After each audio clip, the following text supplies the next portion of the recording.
What's up, Sooner Nation? Welcome to the SI Sooners podcast. We are dropping 2 of these a week now. And today, guys, y'all, are you sitting down? We got a depth chart. This is going to be fun. We're going to hit that hard this whole episode. We're going to get into today's Zoom call with Alex Grinch and defensive players. Yesterday's Zoom call with Lincoln Riley and offensive players. A little bit of recruiting, a little bit. And the Big 12 has just been rocked so far, Parker. Yeah, that's right, John. Obviously, Oklahoma State and Baylor getting their openers postponed. So we're holding on hope to the hope that the Sooners will still hit the field with Missouri State on Saturday. Of course, Lincoln Riley said he'd be surprised if that game gets moved at this point in time. So the odds look good one way or another. Just excited to see some football here at the Palace on the Prairie in Norman. Me too. I'm John Hoover. I'm in Tulsa. That's Parker Thune. He is in Norman. Thanks for listening to the SI Sooners podcast, and thanks for watching the SI Sooners podcast over on YouTube. Before we get started, I want to say this.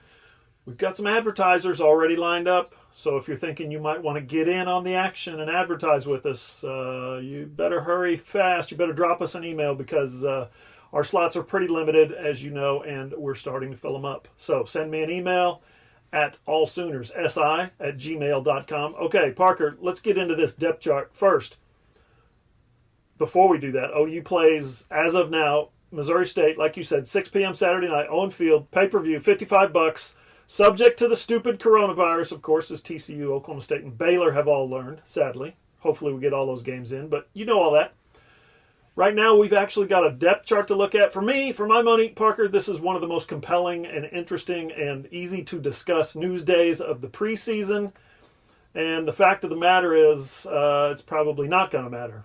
This is Missouri State, and this team is in flux, and we've got the COVID quarantines and all that stuff hanging over us, so it's probably not going to change. It's probably going to change not just after the first drive. You're probably going to start to see changes in the depth chart during the first drive, Parker. Yeah, certainly, and it's going to be the type of game where we see a lot of different guys in a lot of different positions. Obviously, you get a team like Missouri State. It's not necessarily cream of the crop in the FCS, and you got a bye week coming up before you start conference play against Kansas State. Oklahoma's going to take this opportunity to get everybody acclimated. So that depth chart, as you mentioned, going to be very fluid. Those guys that start may not see more than 2 or 3 drives, honestly. But there's a lot to talk about here, John, because assuming some of this stuff stays the same over the course of the season, I think there were at least a few surprises on this first depth chart of the season from Lincoln Riley. For sure. Let's start at the top. It's there's a redshirt freshman starting at quarterback, Parker. Can you believe it? Can you believe Oklahoma's going to do this? They don't have a transfer quarterback. What are they going to do? Just kidding.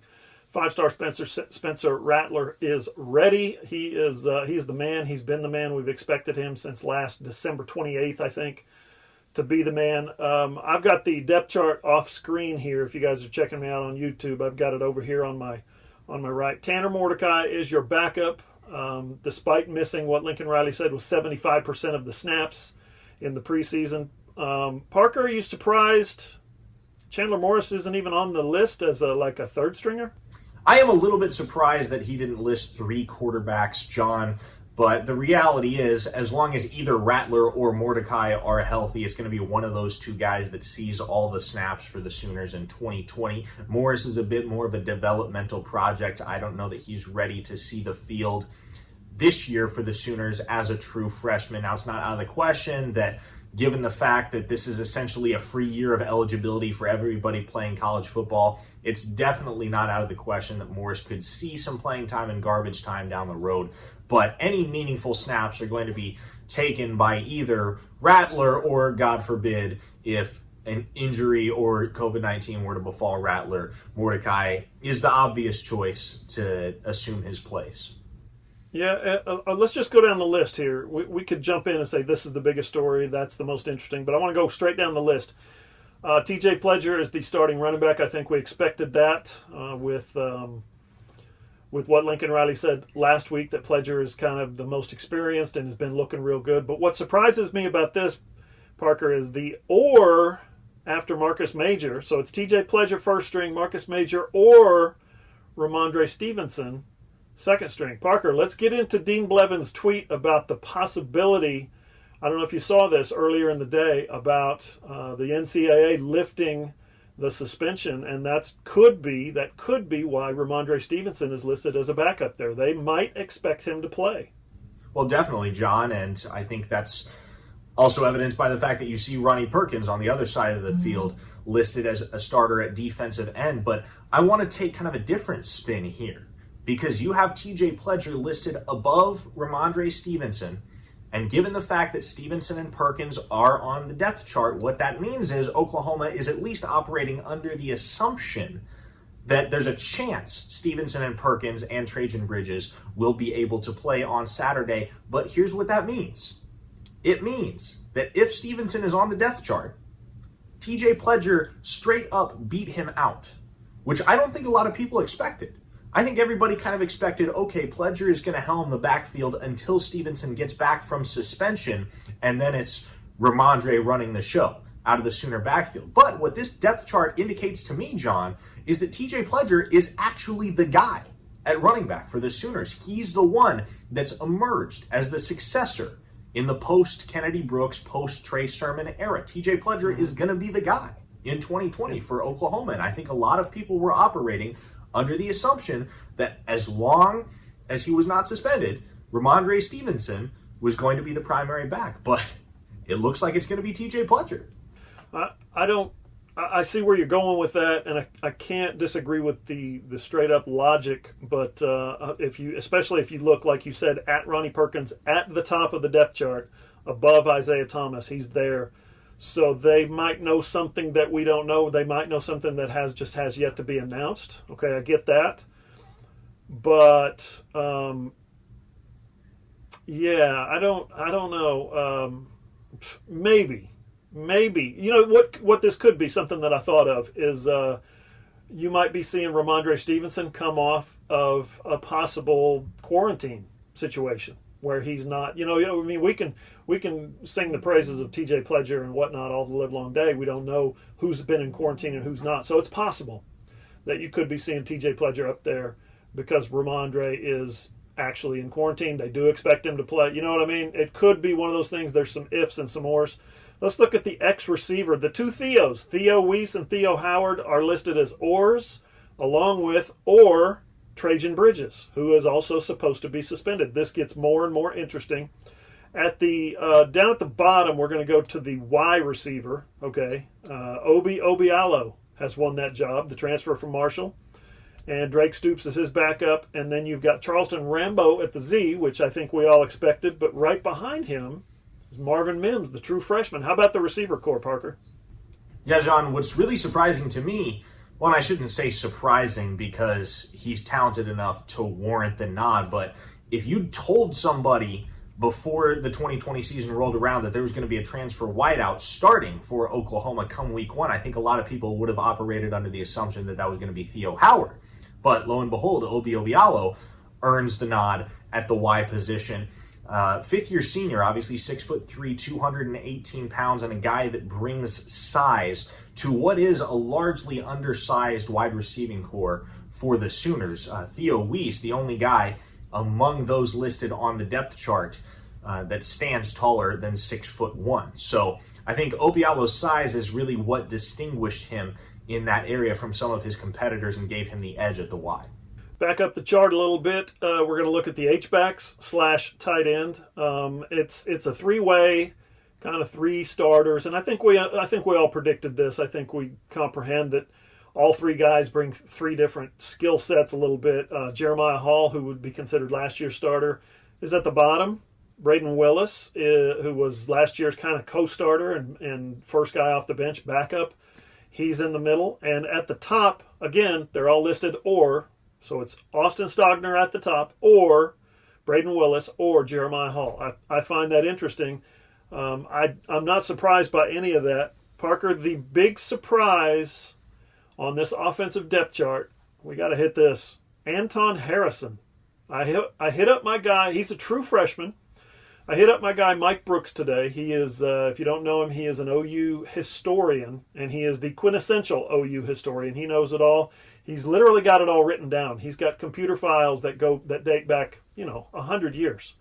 So if you have a question about OU history, the first time since, he's actually part of Mike Houck's daily, game stats crew. He's that good. So he's got instant recall on a lot of stuff. I hit up Mike today and I said, Mike, when's the last time a true freshman started at offensive tackle? He replied back immediately, 2015, Drew Samia. I was like, oh, yeah, totally forgot about that. Drew Samia started at right tackle. Anton Harrison is starting at left tackle. Parker, what'd you think about that? Well, it's really interesting, John, to see Harrison emerge over two guys that earned starts last year in Eric Swenson and Stacey Wilkins to get the gig at left tackle. Now, I think given what we were hearing from the coaching staff leading up to this week, if any true freshman would have started on the offensive line, if any true freshman would have earned the right to be on that starting five come week one, I think a lot of people would have assumed it was going to be Andrew Rain. And then all of a sudden, Anton Harrison, who, let's concede here, the coaching staff had talked him up as well, but it didn't seem like he was getting as much public love from the coaching staff as Andrew Rain was. All of a sudden, the depth chart drops, and you got Anton Harrison right there. Eric Swenson, the guy who started for much of last year at left tackle, now listed as the backup right tackle. And let's be straight here. Anton Harrison is absolutely huge. 6'5", 334 pounds. So he's got the ideal size for a left tackle. I'm interested to see how he responds because obviously it's one thing to start for the Oklahoma Sooners on the offensive line. It's another thing to walk in day one and start your very first collegiate game. So is Anton Harrison up to the challenge? We'll soon see. Andrew Rain, second team at guard behind Marquise Hayes. I was a little surprised based on going back to the first day of spring practice. Lincoln Riley promised changes, and we've heard Bill Bedenbaugh talk about depth, and everybody's playing, and there's guys all over the field, and guys are moving positions. Both guards, Tyrese Robinson and Marquise Hayes, were able to hold on to their jobs. So Oklahoma brought back 5 starters from last year's team. 4 of those guys kept their jobs. Creed Humphrey at center, obviously, and then Adrian Ely, all Big 12, preseason all Big 12 at right tackle. Parker, I want to get to real quick before we take a break. Spencer Rattler, the story I had on him the earlier in the week, where I talked to Jason White and I talked to Paul Thompson, and those guys both played with OU's previous 5-star quarterbacks. Okay, Brent Rawls, Rhett Bomar. Now, that's kind of ancient history, but the simple fact of the matter is that's the only history Oklahoma has at having 5-star quarterbacks. Both of those guys made a point to say, I'm sure Spencer Rattler, Mr. 5-star, Johnny 5-star, is all that. I'm sure he is, like any 5-star quarterback is. But he's got to work for it. He's got to earn those guys' respect. The players who played, Jason told me the guys who played with Brent Rawls, the guys who played with Rhett Bomar, they didn't care what your high school accolades were. They didn't care if you were 5-star or 3-star. And the confusing thing here, maybe the compelling thing, is that Oklahoma's Heisman Trophy quarterbacks, they've pretty much been all 3-stars except for Kyler Murray, who was a transfer. So it's like, if I remember right, Tanner Mordecai is a 3-star quarterback. Paul Thompson was a 3-star, 4-star athlete, and he beat out Mr. Johnny 5-star Rhett Bomar. Man, you just don't know. I'm sure I know Spencer Rattler has a live arm, and I'm sure he's Lincoln Riley's choice for a reason. But the fact of the matter is, go back and talk to these guys. You just do not know. Yeah, you're right, John. And you talked about 2 guys in White and Thompson. Obviously, White, a 3-star recruit from right down the road in Tuttle that goes on to win the Heisman Trophy and come very close to winning 2 Heisman trophies. And then Thompson was a converted wide receiver. And both of those guys were in the same quarterback rooms, as you mentioned, with Brent Rawls, who was a 5-star, spent some time at Oklahoma, transferred back to Louisiana Tech, and never played it down. And then Rhett Bomar, who, of course, was kicked off the team after his lone season in a Sooner uniform. So you absolutely don't know. When Baker Mayfield showed up to campus, nobody was expecting that guy, who was a walk-on, to ever win the Heisman Trophy, let alone become the number 1 pick in the NFL draft and an everyday starter at the professional level down the line. So it's always been a toss-up for Oklahoma at quarterback. That's not to say that Spencer Rattler isn't going to live up to the hype. That's not to say that Tanner Mordecai is this hidden Heisman Trophy talent sitting on the bench. But that's more just to say that, as you mentioned, John, there's a lot that can change, there's a lot that can happen, and we just kind of have to wait to see Rattler on the field before we draw any conclusions as to what kind of quarterback he's going to be. I'll put it this way. If he does live up to the hype, if he does win the starting job and then starts the season and plays the whole season, he would be the first. He would be the first 5-star Oklahoma recruit to do that. Up next on the SI Sooners podcast, the defense. Hey, are you a business owner looking to get your product out there to the masses? Let's say you run a hotel in Norman or a car dealership in Oklahoma City or a restaurant in Edmond, or maybe you're a small online business who creates and sells OU merchandise and you just want Sooner Nation to come sample your wares. Well, then consider advertising in this space right here on the SI Sooners podcast. SI Sooners reaches thousands of readers, viewers, and listeners literally every day, and the SI Sooners podcast is the ideal place to find your next customer.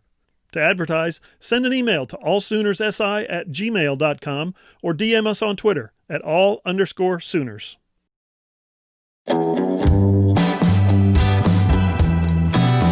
All right, social media. Follow SI Sooners on Twitter at all_Sooners. Find Parker at Parker Thune on Twitter, Thune, and I'm at John E. Hoover. Parker's also on Instagram, Parker Thune, and I'm on Facebook at John E. Hoover Media. You can also find Parker on Facebook, but he's not on there much. He's too cool, if you know what I mean. And, of course, all my OU videos and more is over at my YouTube channel. If you're watching, I got you. It's John Hoover Media. I really enjoy the video version, Parker, so you know what? Head over to YouTube, search for John Hoover Media, and subscribe. Lots of OU football content going up there. Especially now, literally every day. Parker, I don't know how long we're going to be able to hang on to this little scrap of a bone known as the OU football depth chart that Lincoln Riley threw us today, so we're just going to have to nibble on this thing, devour it. As I said in the first segment, you know it's going to change. And for a game like Missouri State, where it could be 50 or 60 to nothing at halftime, it's going to change a lot. You're going to see guys in and out of the lineup. And that's going to be cool, because that's what this game's all about. Lots of interesting stuff on the offense that first segment, Parker. Now let's dive into the defense. What stands out to you besides Ronnie Perkins, who is supposedly suspended, being at the very top of the depth chart, ahead of Isaiah Thomas, or there at the defensive end spot, Marcus Stripling. Reggie Grimes got some run on the press call today, on the Zoom call, and he is standing back there. I guess if Perkins plays, he would be fourth on the depth chart, a true freshman. What do you think of the defensive depth chart, first of all? Well, obviously, Perion Winfrey lived up to the hype. I mean, here's a guy that comes in as the top junior college recruit in last year's signing class and will be a day one starter at nose guard over some more experienced guys. So clearly, all the love that the coaching staff was expressing for Winfrey wasn't just hype, and I'm excited to see what he will do wearing those single digits, number 8 for the Sooners along the defensive line. I was also a little taken aback to see that the way that the linebackers shook out. I was kind of under the impression that given what we saw last year from Deshaun White, he was a more natural fit for that weak side linebacker position, and that Brian Asamoah would inherit the middle linebacker duty with Caleb Kelly out and obviously Kenneth Murray off to the NFL.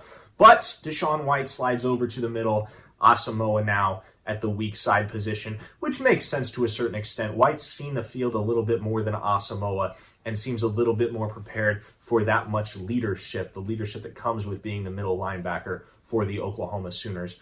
But as far as the front seven, nothing really out of the ordinary there in my mind. I'm excited to see what Nick Benito can do at the rush linebacker position. I think a lot of people took for granted what he was able to do last year and didn't really get as much love as some of his peers, some of the guys that he shared the defensive line with, like Jalen Redmond, who's obviously out of the picture now. But I think Nick Benito is going to get a lot more attention and a lot more press for what he's able to accomplish at the rush linebacker position this year. People are going to be putting some respect on his name, as the old saying goes. I like it. Perion Winfrey, as you said, wins the nose guard position, but the defensive tackle position. By the way, he beats out Corey Robertson and Jordan Kelly, who have been getting a lot of run this preseason from their coaches and other players. The defensive tackle position, which is more of a defensive end / defensive tackle, kind of a combo position that Alex Grinch likes to favor. LaRon Stokes, I think we saw that coming, especially with Jalen Redmond being gone, opting out.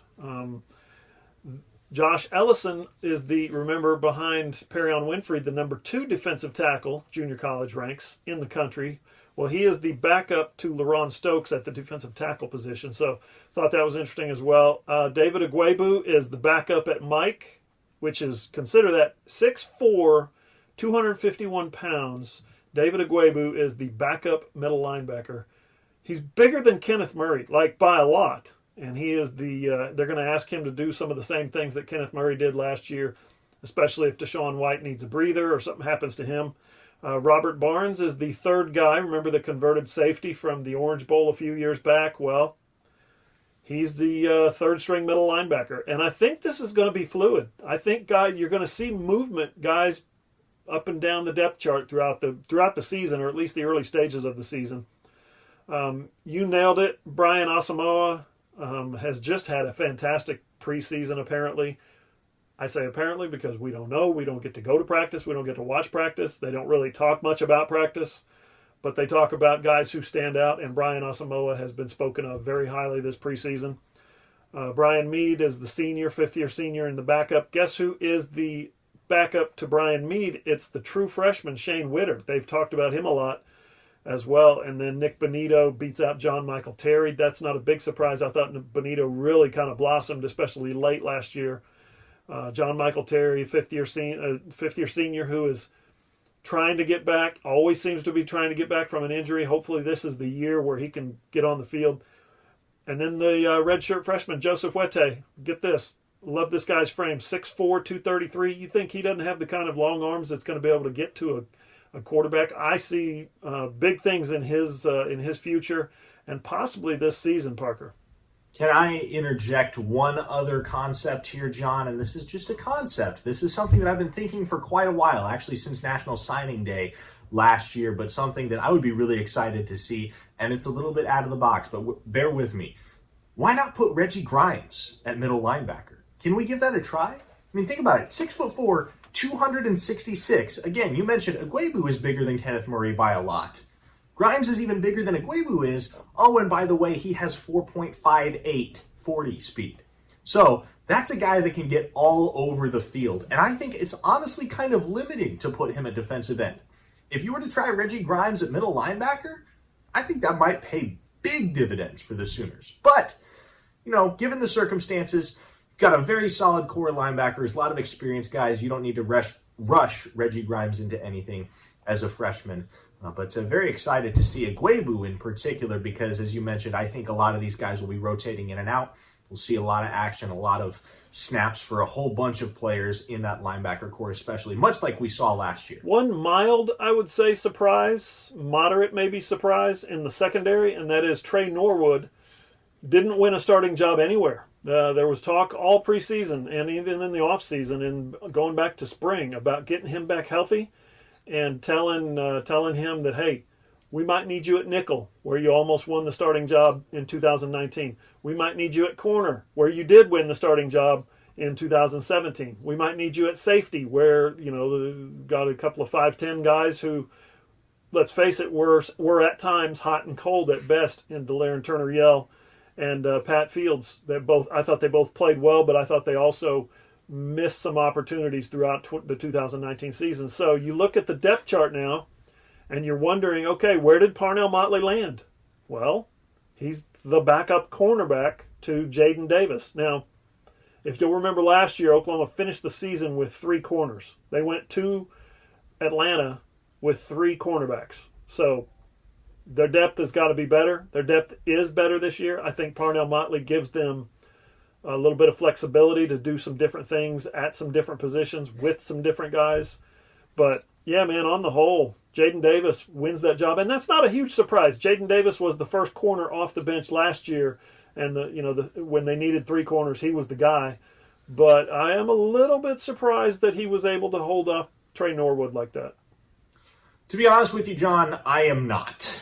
I think Trey Norwood, if he does have a future as a starter in the Sooners secondary at this point, it has to come at safety. I think he has some glaring weaknesses as a cover corner and has just never really struck me as the kind of lockdown guy that the Sooners are going to need on the outside. Jaden Davis has that potential. Parnell Motley, we saw flashes of that in him. We've seen it a lot more in preseason camp with the Tampa Bay Buccaneers for him than we did in his time at Oklahoma. But still, I just don't think Trey Norwood is the kind of covered corner that the Sooners are going to need when they go up against wide receivers like Tylan Wallace of Oklahoma State, for instance, because there are some really good wide receivers in the Big 12. Think about Malik Knowles at Kansas State, TJ Vasher at Texas Tech. And I will say at the nickelback position, John, Buki Radley-Hiles better have a fire lit under him because Jeremiah Cradell is coming for his spot. Lincoln Riley specifically mentioned Jeremiah Cradell in his presser last week, unprompted. So Cradell clearly making some big strides and clearly setting himself apart in the eyes of the coaching staff. Now, what's interesting to me about Trey Norwood is, you need a backup plan. You need an emergency go-to guy, and he might be that guy. I want to spin you back to the other side of the field at cornerback. Trey Brown is a senior. Trey Brown is an all Big 12 candidate. Trey Brown is a future probably NFL guy because he can run, he can close, he's got instincts, and now guess what? He's got a lot of experience.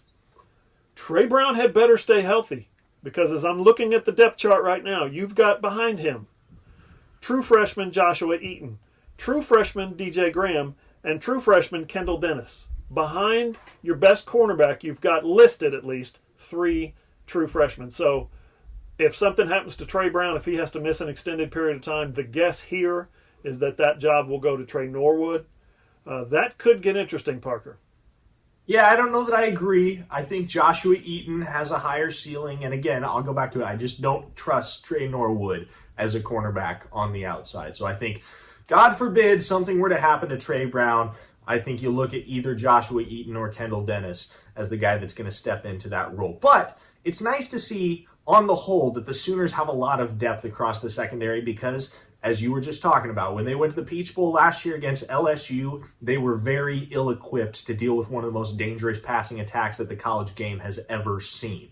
And so, as they head into what's going to be an abbreviated season with some very much improved foes in the Big 12, it's going to be very beneficial for the Sooners to have a lot of guys that can meaningfully contribute in the defensive backfield. They've got 14 defensive backs listed on this, so you've got some either-or type players. And this is at 5 positions, so 14 guys. Of those 14, there are 3 who are 6 foot or taller. One is Trey Norwood. One is Joshua Eaton, again, true freshman, 6'2". And the other is free safety, third-string free safety behind Pat Fields and Justin Broyles. Do with that what you will. 6'2", true freshman, 200 pounds, Bryson Washington, who has gotten a lot of discussion, again, from the coaches and the players in the preseason.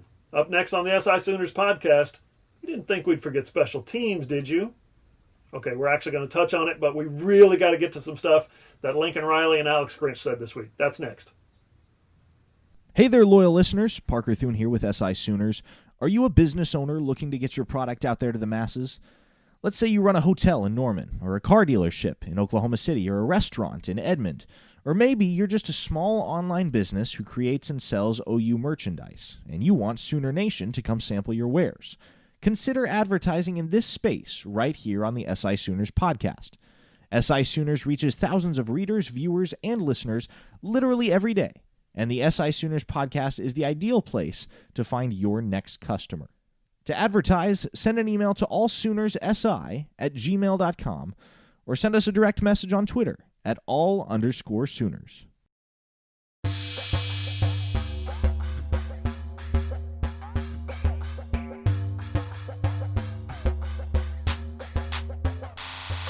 Final segment of the SI Sooners podcast. Okay, Parker, let's finish our depth chart with special teams.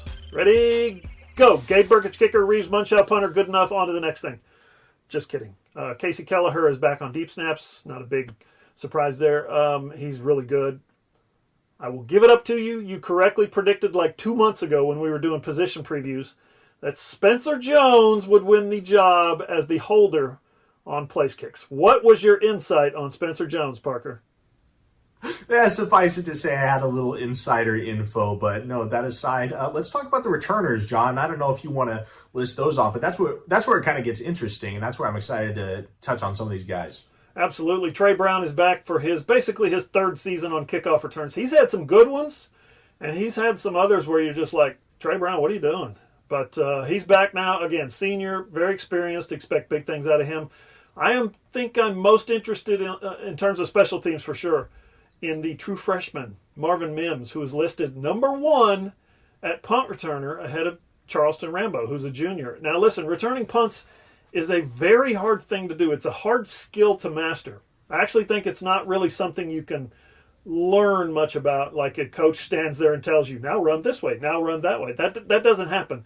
It's instinctive. You can either track those high punts or you can't. Either your brain and your eyes are wired to catch them or they're not. It comes from doing it over and over and over, repetition, repetition, repetition. When I coached my son in junior high football, for instance, he played receiver. I played receiver in high school and came up as a receiver, so I wasn't very good, but I was always catching the football. He played receiver, and so when I got to coach him, I used to tell him, you got to catch the ball first with your eyes.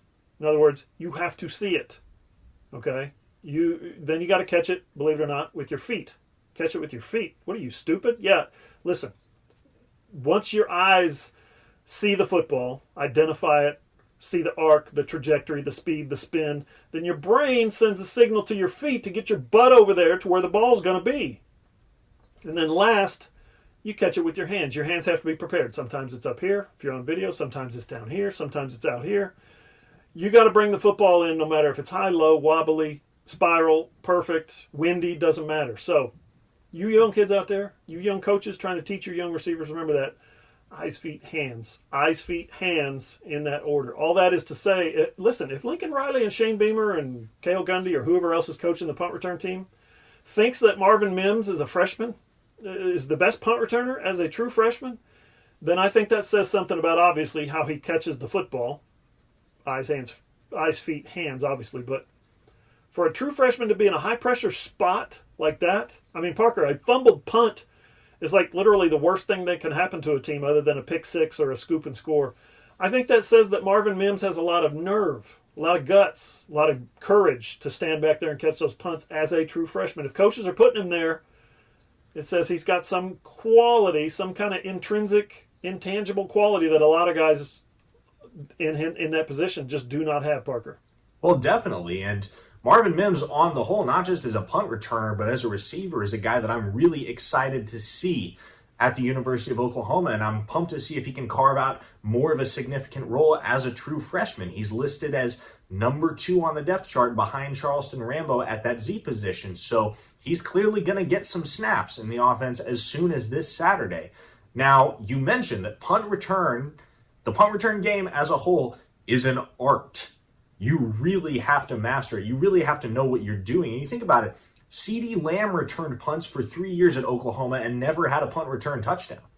Breaking off a solid punt return is really, really hard to do, especially in this day and age when so much of what composes the special teams game as a whole has been curtailed by various rules and regulations designed to improve player safety. So, punt return is as chaotic a play as there is in a football game. And so the coaching staff's confidence in Marvin Mims to inherit that responsibility and take it on as a true freshman, as you mentioned, really says something about the confidence that they have in him as a whole and as a player, not just as a punt returner, but as a receiver, as an offensive weapon, as a contributor for Oklahoma. So we know that the guy has potential. He smashed a lot of Texas State records as a wide receiver in high school. Texas State records aren't easy to break. Okay, Texas is the most fertile recruiting ground in the nation for high school football. The prep scene in Texas is absolutely nuts, John. They take high school football so seriously down there. And the fact that Marvin Mims was able to do all of the things that he did as a prepster coming up in Texas really speaks to his potential at the collegiate level immediately. And I'm excited to see what he does on the field because the measurables aren't outstanding, right? He's 6'1". The 40-yard dash time is 4.68, which is slow for a wide receiver. But as CeeDee Lamb emphasized in a pre-draft interview back in the spring, John, it's not about 40-yard dash time. It's about how that speed translates onto the field. It's about how well you can run with the ball when you've got pads on in the open field with 11 guys all flying at you. And so I'm interested to see what that looks like. And Marvin Mims is one of the guys that I'm going to have my eye on this Saturday when Oklahoma takes on Missouri State to see how he responds in his first collegiate game and what kind of skill set, what kind of contributor he can be and what he can bring to the table for Oklahoma on both offense and special teams. So that's your SI Sooners podcast look at the Oklahoma depth chart, week 1, Missouri State. Again, it's going to change, but we had fun talking about it. We hope you had fun listening. Okay, Parker, we had some really good media access this week. 3 offensive players, 3 defensive players, Lincoln Riley, Alex Grinch, plus we heard on Monday from Bobby Petrino and a couple of Missouri State players, including Jaden Johnson, the quarterback. So definitely appreciate that. Content for days. SI Sooners, allsooners.com. Parker, what were your takeaways from Lincoln Riley yesterday? Well, I think the most curious thing in my eyes and a lot of people's eyes was what Lincoln Riley said about COVID-19 tests going forward, and he took a lot of flack on social media for it after the fact. He mentioned that he and his staff and the Oklahoma athletic program are not going to be releasing COVID-19 data to the public as long as the season is played. And obviously we don't know what other curveballs COVID-19 could throw at us, but as long as they're playing college football, Lincoln Riley and the Sooners aren't going to release COVID-19 data. And in very characteristic Riley fashion, he said, you never want to put your team at a competitive disadvantage. And anything that Oklahoma can do to gain a leg up on the competition or to keep the playing field level, Lincoln Riley and the Sooners are going to do. So you never want to head into a game week tipping your opponent off to the fact that you're going to be thin at a certain position or that one of your big name players is going to have to miss due to the coronavirus. And so I get that a lot of people value transparency and they think, why wouldn't Lincoln Riley give us the data? It's the right thing to do given everything that's going on around the state and around the country. But I definitely understand Riley's perspective as well, and I think it holds a lot of merit. I think as long as you're reporting the data to the appropriate authorities and everybody who absolutely needs the information is getting it, there's no reason for you to release that data to the public, especially if it's going to put you, as Riley said, at a competitive disadvantage going into a game. Yeah, which makes me wonder about this depth chart. He's not a guy that releases information that could come back in any way, shape, or form to affect the outcome of a game. Not that Missouri State is going to be affected by the outcome of or the release of a depth chart, but you know what I mean. It's a little curious. One day he says we're going to keep everything secret, and then oh yeah, here's our depth chart. So, not that we didn't expect a depth chart release. I asked him a question yesterday about in this era, in this season that has just been jacked up, off season from hell, spring practice canceled. No scrimmage. Everybody had got sent home. You know, they trained everybody virtually. Zoom meetings instead of face-to-face. Everybody's like working out on their own. Now they're back and they're wearing masks to practice. They're wearing masks all around campus.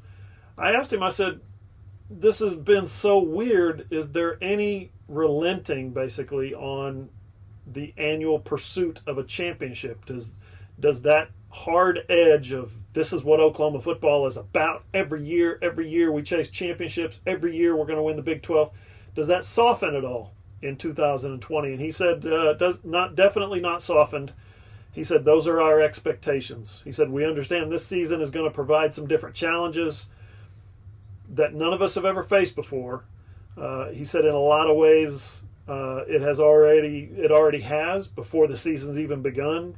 But he said at Oklahoma, the standard remains the same. I think a lot of people got behind that. A lot of people are like, oh, I remember Bob Stoops said that December, whatever it was, 7th, 1998, when he said, I don't care what's happened here. in the past 5 years, 6 years, 10 years, there's no excuses. Lincoln basically offered that. I don't care what's happened here in the past 6, 7 months. This is Oklahoma. There's no excuses. I thought that was impressive. Alex Grinch came in and sat down today, Parker, for a few minutes. I got to say, I appreciate the hustle. Seriously.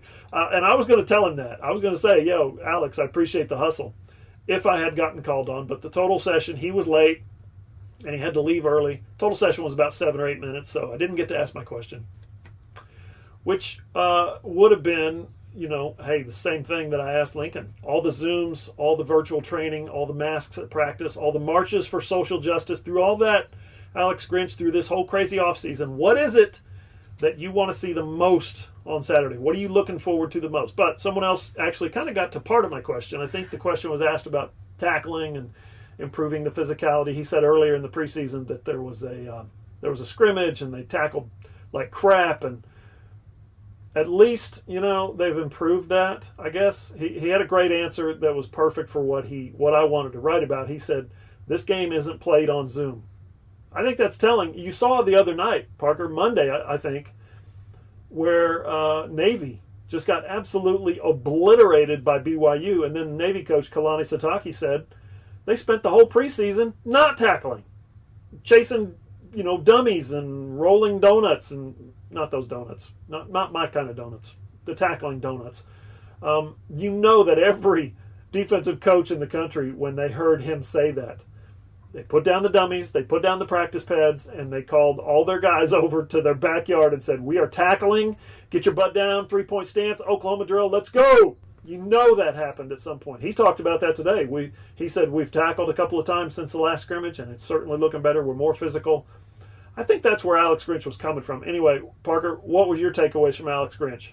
Yeah, takeaways. And you figure at some point Alex Grinch is going to get off his soapbox and quit emphasizing takeaways and just embrace a little bit more of that coach speak mentality that we see so often from defensive coordinators. But no, Alex Grinch continues to preach takeaways. And it makes sense, John, because we saw it a little bit at the beginning of last season, but there was a month of the season where Oklahoma didn't record a single takeaway. And so clearly, Alex Grinch doesn't have the Sooners defense where he wants them in terms of their ability to turn the field over.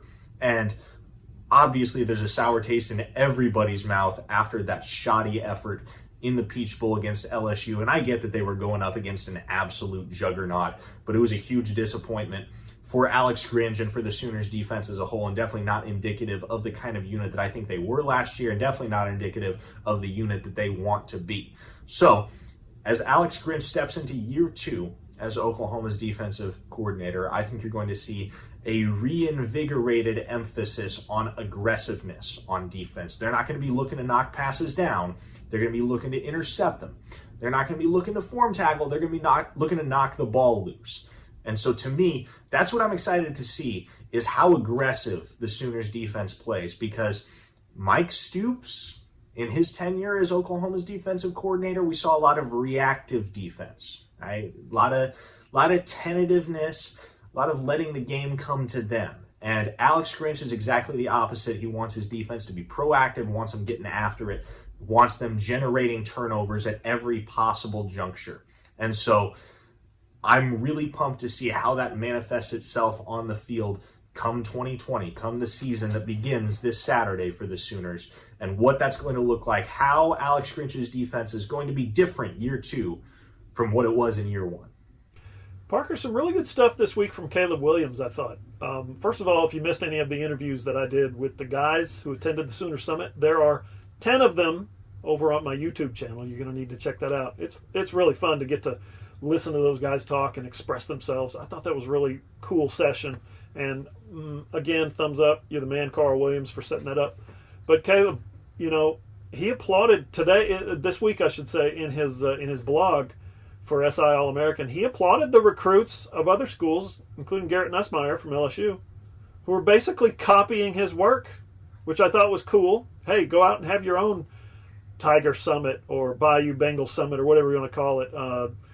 Parker, Caleb does not have a fall season, so he is actually out there on the recruiting circuit, going and visiting other recruits. This guy is thinking literally outside the box. Yeah, certainly. And I love how candid Caleb Williams was in his blog this week over at SI All-American. Because as you mentioned, he gave props to Garrett Nussmeier and the LSU recruits and Terran Arnold and the Georgia recruits and everybody that was involved with the summits there. But he also said, listen, they're all a step behind us.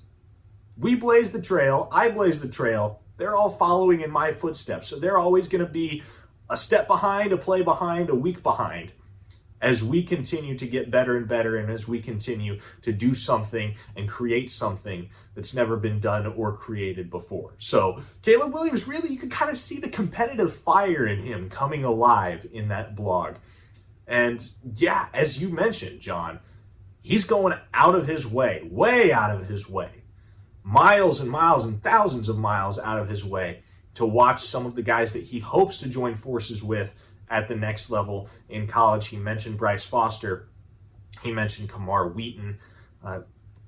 It makes sense, right? I mean, the guy has online school. He's not playing football in the fall. So what better thing to do than continue to build those relationships that Caleb Williams has already been fostering with some of the other top recruits in the 2021 class. I'm telling you, Sooner Nation, you got to be really excited with the quarterback that you're getting in Caleb Williams, not just from a talent standpoint, but from a mentality standpoint and from a competitiveness standpoint. This guy is the complete package at quarterback, and it's not just what you see on the field. Caleb Williams is more than a football player. And you meet him, you interact with him, you talk to him, that much is very evident. And so as the Sooners continue to flesh out and round out this 2021 recruiting class, Caleb Williams continues to be the linchpin. And I'm really excited to see what this fall brings in terms of what he's able to do as a secondary recruiter for Lincoln Riley and the Sooner staff. Our man over at SI All-American, John Garcia, dropped the SI team rankings this week as well. And Oklahoma, yep, they're ranked number 10. Remember them when they were like 51 or something like that in the 40s, and everybody was literally looking for the nearest ledge to jump off of? Well, they're up to number 10, according to SI All-American, and they're going to go even higher. You can listen to this podcast on iTunes, Spotify, or wherever you get your podcasts, or just go to our website, allsooners.com, click on the player, and listen either on your phone or your computer or your tablet, or check out the video version over on my YouTube channel, John Hoover Media. For Parker Thune, I'm John Hoover. See you guys.